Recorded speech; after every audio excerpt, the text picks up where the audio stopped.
नमस्कार मित्रांनो, मुख्यमंत्री वयोश्री योजना या योजनेचे अर्ज सुरू झालेले आहेत. तर जे आपल्या घरी ज्येष्ठ नागरिक असतील, आपली आजी असेल, आपली आजोबा असेल, तर त्यांच्यासाठी ही योजना खूप महत्त्वाची आहे. तुम्हाला या योजनेबद्दल मी आज संपूर्ण माहिती या व्हिडिओमध्ये सांगणार आहे. तर या व्हिडिओला तुम्ही शेवटपर्यंत बघा, कारण जर तुम्ही माहितीच नीट नाही ऐकली किंवा नीट नाही पाहिली, तर तुम्ही भरणार काय? तुम्ही अर्ज कसा करणार? हा अर्ज कुठे करायचा? या अर्जाच्या अटी काय आहेत? या अर्जासाठी लागणारे कागदपत्र काय आहेत? या सगळ्या एकंदरीत गोष्टीची मी आज तुम्हाला माहिती देणार आहे. तर तुम्ही जर माझ्या चॅनलवरती प्रथमतः नवीन असाल तर प्लीज सबस्क्राईब करा माझ्या चॅनलला आणि तिथं जे बेल आयकॉन दिसतंय तिथं प्रेस करा. तुम्हाला माझ्या चॅनलवरती तुम्हाला लाडकी योजनेबद्दलचे सगळे व्हिडिओ पाहायला मिळतील.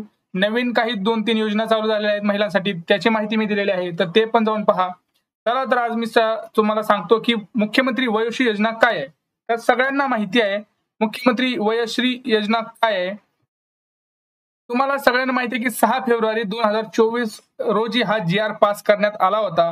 राज्यातील जे 65 वर्ष वय जे ज्येष्ठ नागरिक आहेत त्यांच्यासाठी हा खरं तर स्कीम निघाली होती, आपण असं म्हणू शकतो. म्हणजे 65 वर्षच्या पुढचे जेवढे काही नागरिक असतील, ज्येष्ठ नागरिक, त्यांना हे मिळणार आहे. तर हे कशासाठी मिळणार होतं? तर शासनाने असा निर्णय घेतला होता की त्यांना दैनंदिन जीवनात जे काही लागणाऱ्या गोष्टी आहेत, थोड्याफार गोष्टी आहेत, तर त्यांच्यासाठी काहीतरी शासनाकडून मदत म्हणून ही योजनेची राबवण्यास मंत्रिमंडळानं मान्यता दिली होती. तर या बघा, याच्यामध्ये ह्याचं नाव होतं, या योजनेचं मुख्यमंत्री वयोश्री योजना हे नाव होतं. या योजनेचं उद्दिष्ट काय होतं? तर 65 वर्ष वयावरील जे ज्येष्ठ नागरिक आहेत त्यांना जे काही दररोजच्या गोष्टी असतात त्यासाठी प्रत्येक वेळी एक रकमी 3,000 रुपये हे देण्यात येणार होते.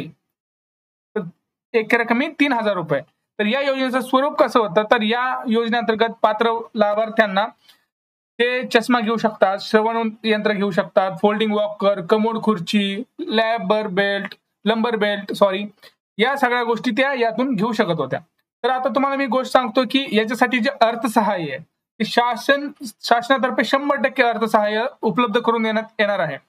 तर तुम्हाला 3,000 च्या मर्यादित निधी वितरण करण्यात येणार आहे. तर 3,000 रुपये तुम्हाला मिळणार आहेत. तर ह्यासाठीची ही सगळी माहिती मी तुम्हाला सांगत आहे, एक एक करून ऐका. हे बघा, याची जी अंमलबजावणी आहे ते तुम्हाला लवकरच चालू झालेली आहे. आता म्हणजे आज फॉर्म पण निघलेले आहेत, त्यासाठी जी.आर. वगैरे सगळी माहिती तुम्हाला देतोय मी पुढे, ती नीट बघा. तर आता असं आहे, जे सहाय्यक आयुक्त किंवा समाज कल्याण विभाग आहे त्या विभागातर्फे ही सगळी माहिती निघालेली आहे. आता जर बघितलं आपण तर ह्यासाठी कोण पात्र असणार आहे? जे 65 वर्ण पूर्ण केलेले असतील, पण कधीपर्यंत? जर तुमचं जन्म दिनांक किंवा वय तुमचं 65 वर्ष पूर्ण कधीपर्यंत? 31/12/2023 पर्यंत तुम्ही 65 वर्षाचे असाल तरच तुम्ही यासाठी पात्र असणार आहात, नाहीतर तुम्ही यासाठी ज्येष्ठ नागरिक म्हणून लाभार्थी नसणार आहात.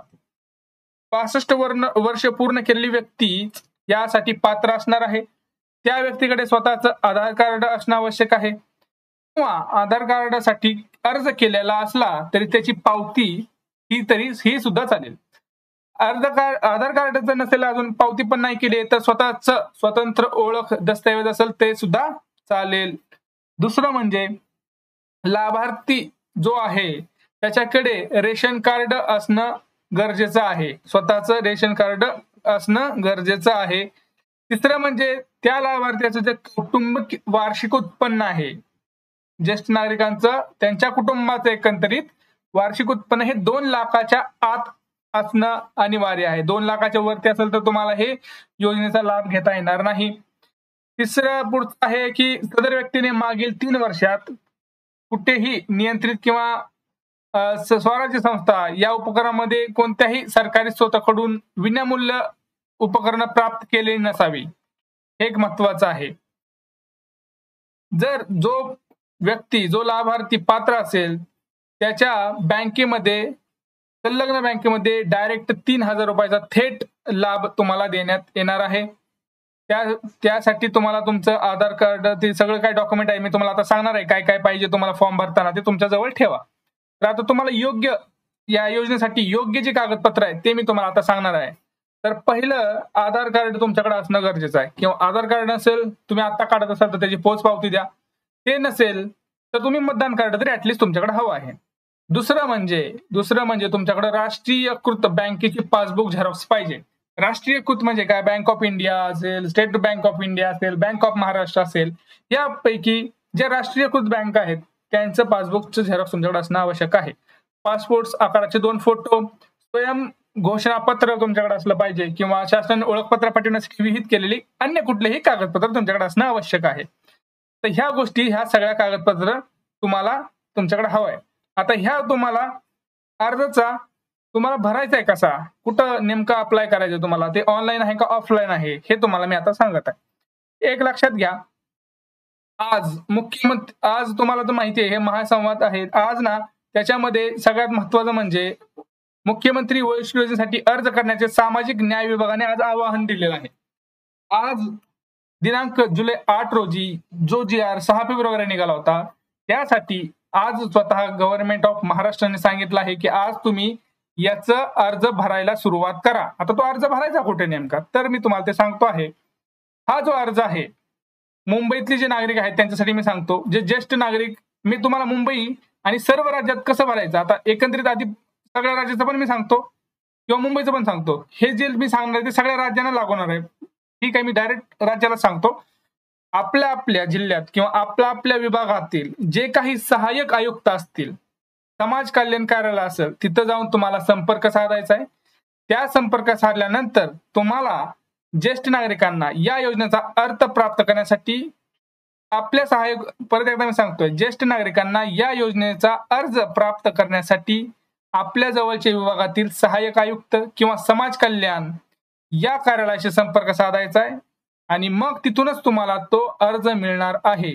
आणि तुमचा अर्ज व्यवस्थित भरून, तुमचे कागदपत्र व्यवस्थित भरून तुम्ही जर पात्र असाल तर त्या नागरिकांना थेट 3,000 रुपये तुमच्या बँक खात्यात येणार आहेत. तुम्हाला अजून एकदा सांगतो, अर्जासाठी लागणारी गोष्ट कोणत्या होत्या, कागदपत्र कुठली होती ते सांगितली. अर्ज कुठून घ्यायचा आहे, सध्या तरी याचा ऑनलाईन फॉर्म कुठेही नाही.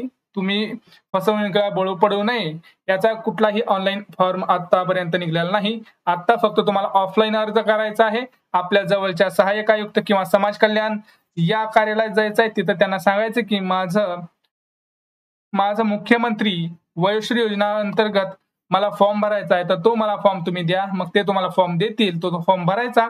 त्यानंतर तुम्हाला ते कागदपत्र जोडून तिथे सबमिट करायचं आहे. ते सबमिट केल्यानंतर तुम्हाला जर पात्र असाल तर 3,000 रुपये मिळतील. आता तो आपल्याकडे तर सध्या अवेलेबल नाही. ज्यावेळेस माझ्याकडे अवेलेबल असेल मी तुम्हाला तो फॉर्म पण दाखवेल. पण तुम्हाला जी मी माहिती सांगितली, तुम्ही उद्याच जाऊन त्या जवळच्या कार्यालयाशी संपर्क साधा आणि तो फॉर्म घेऊन लवकरात लवकर सबमिट करून टाका. हेच माझं एक विनंती आहे. आणि माझं जर चॅनल तुम्हाला आवडत असेल तर माझ्या चॅनलला प्लीज सबस्क्राईब करा, कारण मी खूप नवीन योजना आणायचा, म्हणजे ज्या नवीन योजना येतात त्याविषयी लगेच व्हिडिओ बनवण्याचा प्रयत्न करत असतो.